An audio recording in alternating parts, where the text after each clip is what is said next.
Assalamualaikum warahmatullahi wabarakatuh. Sahabat sekalian yang dimuliakan Allah Subhanahu wa taala, dalam situasi pandemi semacam ini, penting bagi kita untuk menguatkan optimis kita, menguatkan keyakinan kita kepada Allah Subhanahu wa taala. Dan pandemi semacam ini merupakan salah satu ujian dari Allah Subhanahu wa taala terkait dengan keyakinan kita terhadap segala ketetapan Allah Subhanahu wa taala. Dan kita bisa mengingat hal ini dengan hadis Jibril yang sering kita dengar ketika Jibril datang kepada Nabi Shallallahu alaihi wasallam dan minta dijelaskan kepada beliau tentang rukun iman. Maka Nabi Shallallahu alaihi wasallam menyebutkan rukun iman, dan di antara yang disebutkan itu adalah wa antu'minah biqadarihi khairihi wa syarrihi. Engkau beriman terhadap ketetapan Allah, baik ketetapan itu baik menurutmu maupun ketetapan itu tidak baik menurutmu.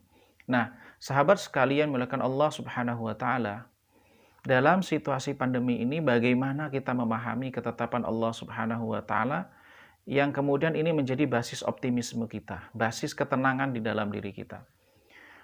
Untuk memahami takdir Allah, ada beberapa sifat nama Allah Subhanahu wa taala yang kemudian bisa kita jadikan sebagai acuan kita dalam memahami ketetapan Allah.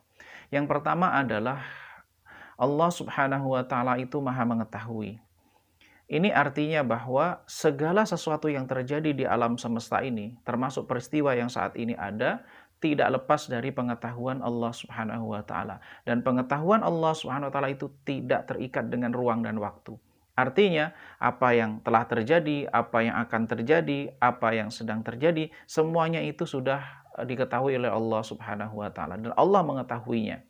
Bahkan ada satu riwayat menyebutkan dalam satu hadis bahwa Allah Subhanahu wa taala sudah mencatat semua takdir yang terjadi, memerintahkan kepada Al-Qalam mencatat semua yang terjadi itu khamsina alfan qabla yakhluqas samawati wal ard. 50.000 tahun sebelum menciptakan langit dan bumi. Nah, berikutnya sifat atau nama Allah Subhanahu wa taala yang menjadi basis kita di dalam memahami segala ketetapan Allah adalah bahwa Allah Subhanahu wa taala itu Maha berkehendak. Artinya bahwa semua yang terjadi di alam semesta ini, semua peristiwa yang terjadi itu tidak lepas dari kehendak Allah Subhanahu wa taala. Nah, kehendak Allah Subhanahu wa taala itu bisa kita bagi dalam dua kategori. Yang pertama adalah kehendak yang sifatnya agama, syariah, perintah, dan larangan. Yang konsekuensinya adalah ridho dan tidak ridho. Artinya kalau kita melaksanakan perintah Allah, berarti Allah meridhoi. Kalau kemudian kita tidak melaksanakannya, berarti Allah tidak ridho. Nah, kemudian kehendak yang kedua, itu ada yang namanya kehendak yang sifatnya kauniyah. Kehendak yang sifatnya berhubungan dengan alam semesta ini, berhubungan dengan diri kita. Tidak berhubungan dengan suka tidak sukanya Allah. Misalnya begini, hukum sebab akibat itu termasuk hukum yang Allah Subhanahu wa taala tetapkan, ketetapan Allah yang sifatnya kauniyah. Jadi kalau api itu panas, kemudian air itu dingin, menenggelamkan dan seterusnya. Termasuk es itu adalah dingin, kemudian juga angin itu berhembus, kemana angin itu berhembus, termasuk juga air itu menempati ruang di mana dia berada. Ini semuanya adalah ketetapan Allah Subhanahu wa taala yang sifatnya adalah kauniyah, alam semesta. Nah, dari dua kehendak ini ada dua dimensi, ada satu dimensi yang perlu kita pahami, ada sisi ridho, yaitu yang Allah ridho dan Allah tidak ridho. Kemudian ada sisi izin, Allah izinkan, Allah tidak izinkan. Sesuatu itu pasti akan terjadi ketika Allah izinkan terjadi. Tapi sesuatu itu tidak akan terjadi ketika Allah tidak izinkan. Nah, kalau ridho dengan tidak ridho itu keterkaitannya adalah baik dan buruk. Tapi kalau izin itu adalah terjadi dan tidak terjadi. Suatu peristiwa, satu perbuatan yang baik itu bisa jadi Allah izinkan, bisa juga tidak Allah izinkan. Misalnya seseorang berniat belajar ilmu, seseorang berniat belajar menghadiri majelis taklim, seseorang berniat haji begitu misalnya. Tetapi kemudian ada halangan. Berarti itu tidak terjadi karena memang Allah tidak izinkan terjadi. Nah, ini satu rahasia bentuk rahmah Allah Subhanahu wa taala. Ketika kita itu berniat melakukan suatu kebaikan, lantas tidak terjadi karena sebab-sebab kauniyah yang di situ tidak ada izin Allah untuk terjadi, Allah akan memberikan pahala yang sempurna.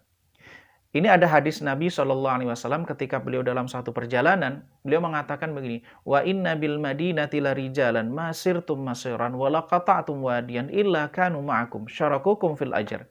Sesungguhnya di Madinah sana itu ada orang-orang yang tidaklah kalian melangkahkan kaki, kalian melintasi satu lembah, niscaya mereka senantiasa bersama dengan kalian, artinya mendapatkan pahala yang sama dengan yang kalian dapatkan. Habasahumul uzru. Mereka nggak bisa ikut bersama dengan kita karena mereka terhalang oleh uzur.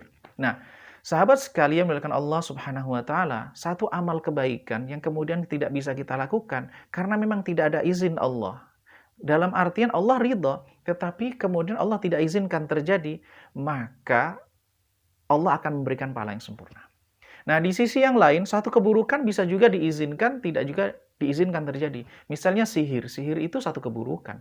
Tetapi kemudian bisa terjadi karena memang Allah izinkan terjadi. Begitu juga misalnya seseorang melakukan kejahatan, seseorang menzalimi orang lain, itu terjadi karena memang Allah izinkan terjadi, tetapi Allah tidak ridho terhadap perbuatan tersebut. Kemudian sahabat sekalian melakukan Allah Subhanahu wa taala, basis atau dasar kita dalam memahami ketetapan Allah adalah apa yang Allah kehendaki itu terjadi dan tidak kehendaki terjadi. Berikutnya adalah innallaha ala kulli syai'in qadir. Allah Maha Kuasa atas segala sesuatu. Jadi tidak ada sesuatu yang di luar kemampuan Allah Subhanahu wa taala. Jadi kalau kemudian kita meyakini Allah itu Maha Kuasa atas segala sesuatu, maka apapun yang terjadi itu tidak lepas dari kekuasaan Allah Subhanahu wa taala. Dan inilah rahasianya keyakinan Nabiullah Ibrahim terhadap kekuasaan Allah Subhanahu wa taala. Ketika beliau itu berdoa kepada Allah di satu lembah yang tandus itu, warzuqhum minas tsamarat, berikanlah mereka buah-buahan la'allahum yashkurun, agar mereka bersyukur. Padahal di Mekah waktu itu adalah tidak ada tanaman, tanah yang tandus dan seterusnya. Tapi yakin Allah Maha Kuasa. Kemudian berikutnya adalah apa yang terjadi di alam semesta ini, apa yang Allah tetapkan itu tidak lepas dari keadilan dan kebijaksanaan Allah. Jadi Allah Maha Adil dan Maha Bijaksana. Maka segala peristiwa yang terjadi termasuk situasi yang saat ini kita hadapi tidak lepas dari kebijaksanaan dan keadilan Allah Subhanahu wa taala. Kemudian berikutnya adalah Allah tidak menzalimi hambanya.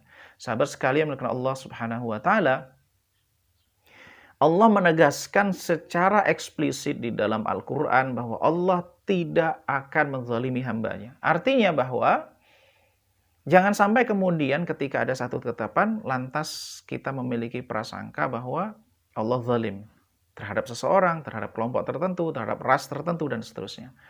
Nah, bagaimana dengan balasan yang berhubungan dengan balasan di akhirat? Sahabat sekalian melakukan Allah SWT, tidaklah Allah membalas satu perbuatan buruk seseorang, melainkan seseorang itu ada ruang pilihan atas perbuatan itu. Ketika seseorang berada dalam satu ruang yang dimana tidak ada ruang pilihan, maka Allah tidak akan hisab. Allah tidak akan mintai pertanggungjawaban. Inilah juga yang berlaku bagi mereka yang dalam situasi darurat, lantas mengkonsumsi sesuatu yang haram.